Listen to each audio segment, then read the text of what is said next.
सबसे पहले आपका स्वागत है चैनल पे सर। थैंक और यू। कैसा लग रहा है आपको? इंटरव्यू हो चुका फाइनली आपका, रिलैक्स्ड हूँ। रिलैक्स हैं आप? जी। ठीक है, तो आप अपने बारे में बताएं, आपका नाम, मीडियम अटेम्प्ट, कहाँ से आप आते हैं और एजुकेशन बैकग्राउंड क्या है? मेरा नाम कमल पंत है। मेरा मीडियम इंग्लिश ही है और हम्म, मैं उत्तराखंड के पिथौरागढ़ डिस्ट्रिक्ट से आता हूँ। हम्म, और मैंने अपनी ग्रेजुएशन बीएससी नर्सिंग में कर रखी है government college of nursing Haldwani से। हम्म। और मेरा ये सेकंड अटेम्प्ट है और पहला मेंस और पहला इंटरव्यू है। ओके सर, कैसे स्टार्ट होता है जब आप इंटरव्यू हॉल में जाते हैं? तो पहला क्वेश्चन क्या था? सर पहला क्वेश्चन तो मेरे डेफ पे ही बेस्ड था और काफ़ी कॉर्डियल बोर्ड रहता है। ओके, जनरली वो आपके डेफ से ही सवाल पिक करता है, आपको कंफर्टेबल करने की कोशिश करता है। ओके। जो पूरे साल हम पढ़ाई करते हैं स्टैंडर्ड बुक वगैरह, उससे कुछ चीजें थी पूछा? स्टैंडर्ड बुक्स पे तो मेरा उतना नहीं गया, बाकी करंट पे ज़्यादा फोकस तो हुआ। करंट के कुछ सवाल बताएंगे, आईआर से क्या था करंट? इंडो म्यांमार रिलेशन और इंडियन इकोनॉमी के ऊपर सवाल थे। ओके सर, सबसे बड़ा दिक्कत प्रीलिम्स में हो रहा है लोगों को, तो आप क्या कहेंगे? प्रीलिम्स का अभी मई में होने वाला है पेपर, तो उसके लिए टाइम स्लॉट कैसे किया जा सकता है? उसके लिए आप जनवरी से स्पेसिफिक प्रिपरेशन करना स्टार्ट कर सकते हैं और स्टैंडर्ड बुक्स को हमेशा अपनी गाइड मान के साथ में पीवाईक्यू को लेके चलें। अगर आपका होता तो आप कैसे क्या करते पहले?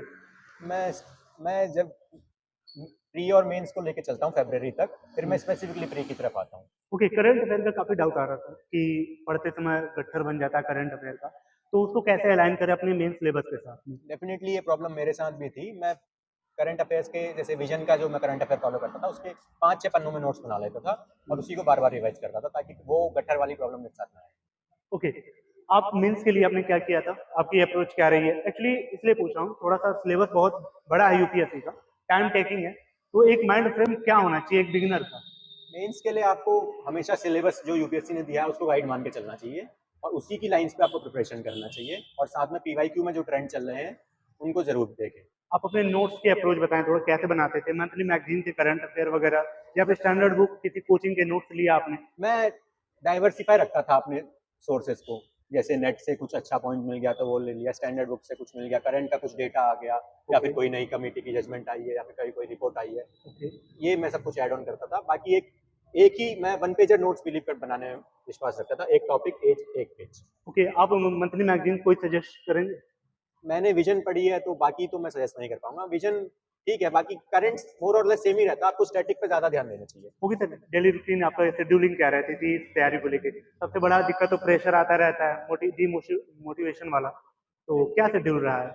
मोटिवेशन वगैरह में आपको ज्यादा ध्यान नहीं लगाना चाहिए, आपको बस सुबह उठना है, पढ़ना है और आपका लाइफ शेड्यूल को क्या एंजॉय था? करना है। मैं सुबह उठता था जनरली 8 बजे, फिर मैं लाइब्रेरी चले जाता था 9 बजे तक, फिर शाम तक मैं लाइब्रेरी में रहता था। भले ही वहाँ पे कुछ टाइम हम फ्री कर लेते थे क्योंकि हमारा ग्रुप काफी अच्छा था लाइब्रेरी में। ओके सर, इंटरव्यू हॉल में कुछ डॉक्यूमेंट नेसेसरी वाले लेके गए थे आप? जी जी, टेंथ क्या क्या लेके आए? एक पहले तो आपका ई समन लेटर जो होता है, हम्म, दूसरा 10th की मार्कशीट आपकी, अगर आपको कोई कास्ट सर्टिफिकेट वगैरह है वो, और आपकी ग्रेजुएशन की डिग्री। आपका ऑप्शनल सर? मेरा ऑप्शनल एंथ्रोपोलॉजी है। एंथ्रो कितना टाइम लेता है एक बिगिनर के लिए? एंथ्रो का एक मिसकंसेप्शन मार्केट में ये चलता है कि एंथ्रो छोटा है, पर डेफिनेटली एंथ्रो छोटा नहीं है। हाँ, एंथ्रो आपको 5-6 महीना तो मिनिमम लेता ही लेता है। ओके, तो सर फाइनल प्रो ट्रिप क्या है लोगों को, जो बिगिनर है, जो 2025 को टारगेट कर रहा है?